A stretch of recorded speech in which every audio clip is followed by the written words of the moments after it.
Hello. So I'm going to be talking to you today a little bit about student loans, which are financial aid options available to students that must be paid back after college, as opposed to things like grants and FAFSA scholarships, which are different in that they do not need to be repaid. So these are loans. These actually need to be repaid back after college. This is to get a loan or not to get a loan. What are the questions? So I feel a lot of students are apprehensive to apply for actual students loans, which I suppose is a good thing in a way because it might keep them away from some unnecessary debts. But I think for reasons which we'll look at now, that if a student uses a loan towards obtaining your degree, and if you're able to pay attention and manage what's actually going on with that loan, that they're beneficial by allowing you to focus on college as a full-time student more successfully than if you had a bunch of financial needs looming over your head. So let's go ahead and take a look here about what to do before you apply, what to do once you get that loan, and then what to do once you graduate. So after you've gotten out of college here, what are we going to go ahead and do? How are we going to pay that back? So I'm going to go over here first to, this is going to be the college I attend, Sac City College. This is their financial aid website. And this is to do before you actually apply for that loan. You want to go ahead and take a look at how much college costs, which we'll go and look at in a minute here. We're going to look and see if you're eligible for any of this stuff. The BOG fee waiver, it'll take care of your tuition, any grants, any scholarships. The FAFSA is all here. So in addition, you can figure out how to reach out to officers at your campus and talk to them directly about financial aid, any questions that you might have in addition to these.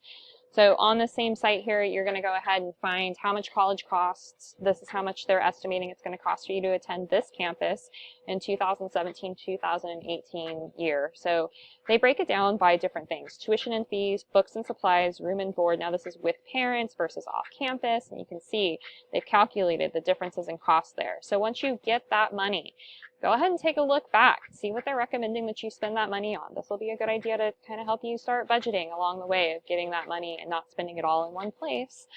So just in case you're not going to Sac City, here's one for UC Davis. And each campus will do this. It'll break it down, the different things that you should spend your money on, the different ways you might be living in per year. Now, mind you, that's per year.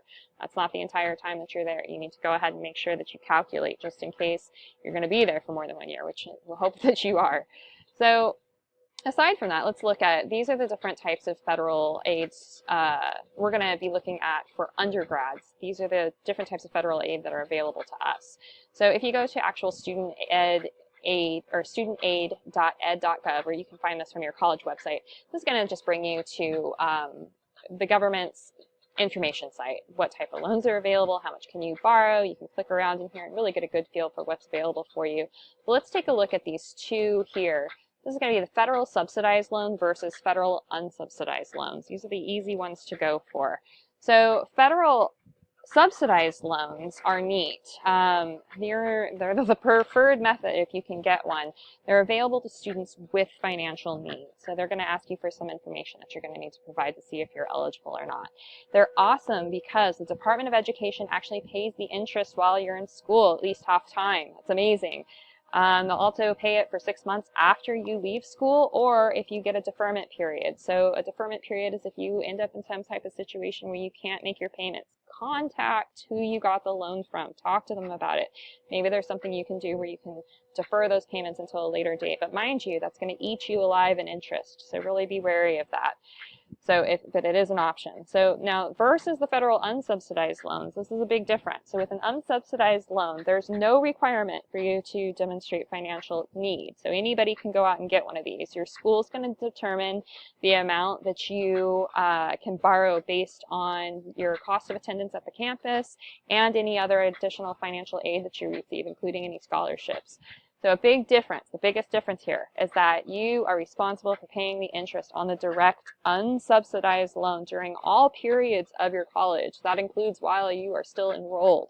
So you can go ahead and start paying off that interest while you're enrolled. But this is a big difference, big difference here. So you want to make sure that you take a look really in depth at these two different types. But you might want to go ahead and apply for both. So once you've done all that, you've gone to college, you've gotten your degree, congratulations, now it's time to pay up. So you want to make your payments on time. Don't default, don't get bad credit over this. So if you have any difficulties with how much your loans are, look at the loan forgiveness. Sometimes this ends up working out for you. There might be some type of program that you're not available of. Maybe you got a degree where there's some type of government payback if you're in education, things like that. I think medical as well. So, and then stay in contact with your loan provider if you are having problems making your payments. Make sure you contact them. Any payments that you can't make, contact the provider.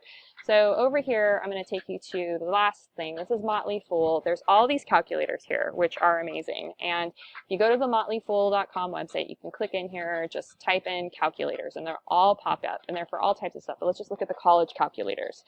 Will I be able to pay back my student loans? Now, if you thought about it ahead of time, there's things about how to save, maybe for your kids in the future, all that. But will I be able to pay back my student loans? This is super simple. Let's just say for a modest amount, we're going to be making $30,000 when we get out of college. So our original loan amount, let's keep it modest as well. We only loaned or took out $15,000. So let's keep it at a 10-year. Let's go ahead and take a look at it.